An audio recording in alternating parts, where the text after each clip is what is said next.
My name is Ivan. I'm 15 years old, and this is the scariest experience of my life.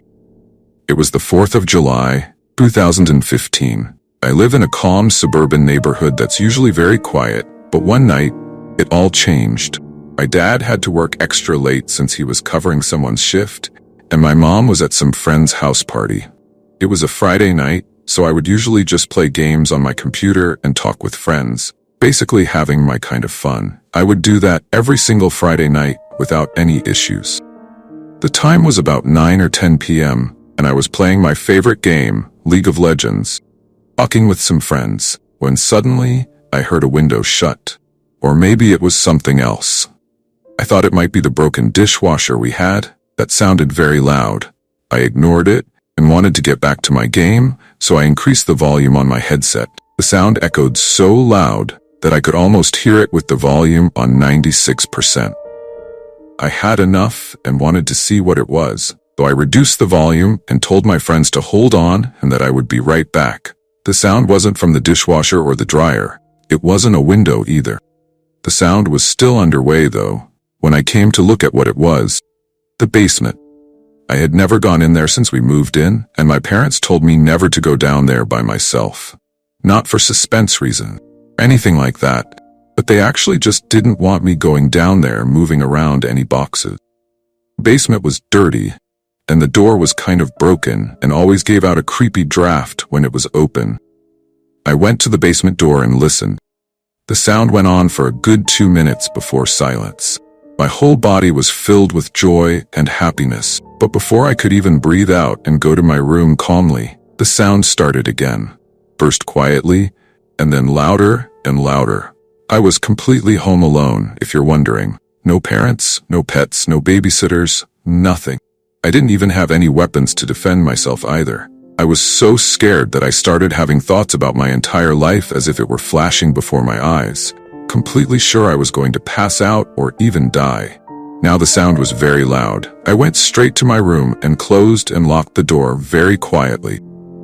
I took my phone and dialed my mom's number. She told me to call the police, which suddenly seemed like a better idea.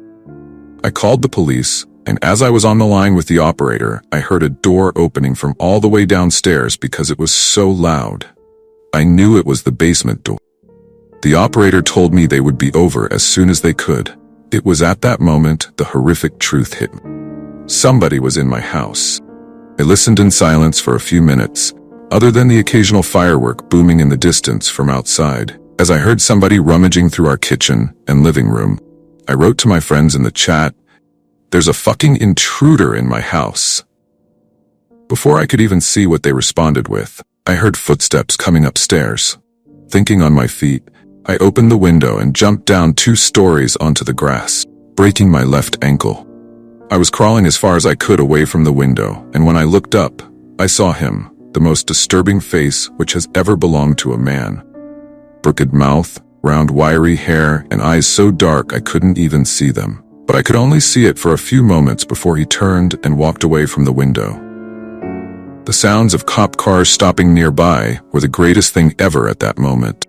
I remember watching the police walk the man out to the car in cuffs, and I'll never forget that face, which looked even more horrific up close, as he gave me an evil, hateful stare before being driven off in the back seat of that police car.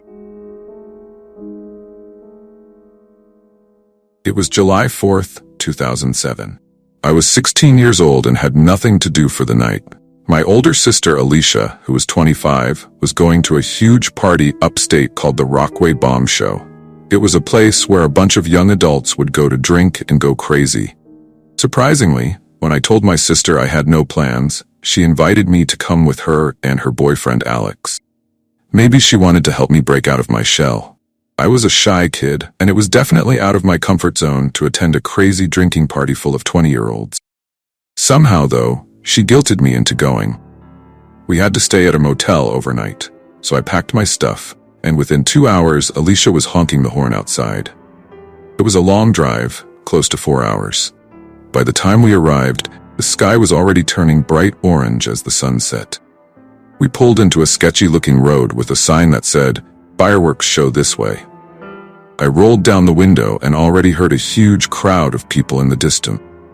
As we passed the tree lines into the clearing, we could see a portable stage, scattered tables, and a food and drink bar. People in their early 20s were everywhere, all holding beers or other alcoholic beverages. My heart sank from social nervousness. Alicia parked the car on the grass since parking was basically a free-for-all. I followed Alicia and Alex to the party, where they immediately found some of their friends who already seemed drunk. They introduced me and we chatted for a bit. Alicia handed me a beer, which I nervously accepted. As soon as I took the first sip, I started getting weird stares from people.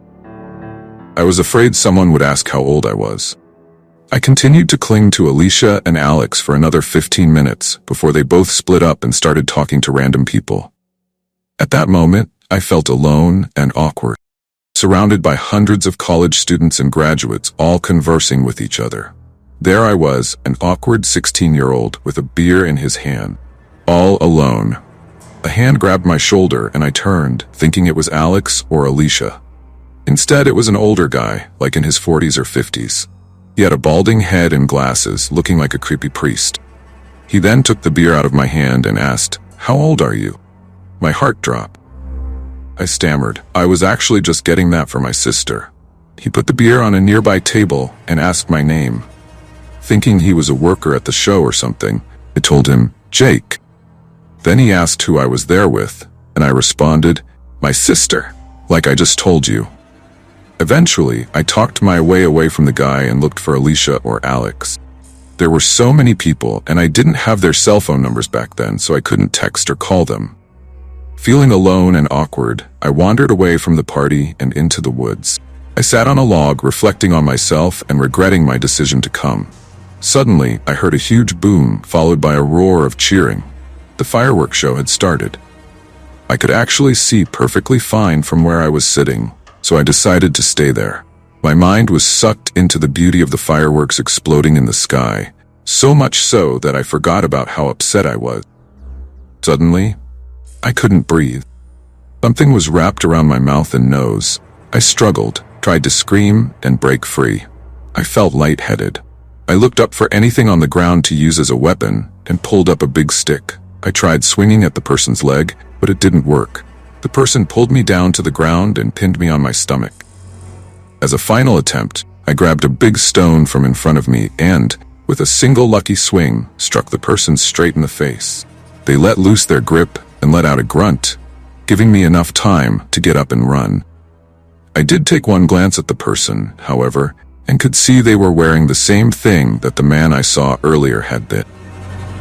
I ran back to the party, where they were shooting off the fireworks, and asked the apparent host if they knew the man. They said they hadn't. I told them what happened, and one of the guys was like, "Holy shit, buddy. Yeah, we're gonna report this."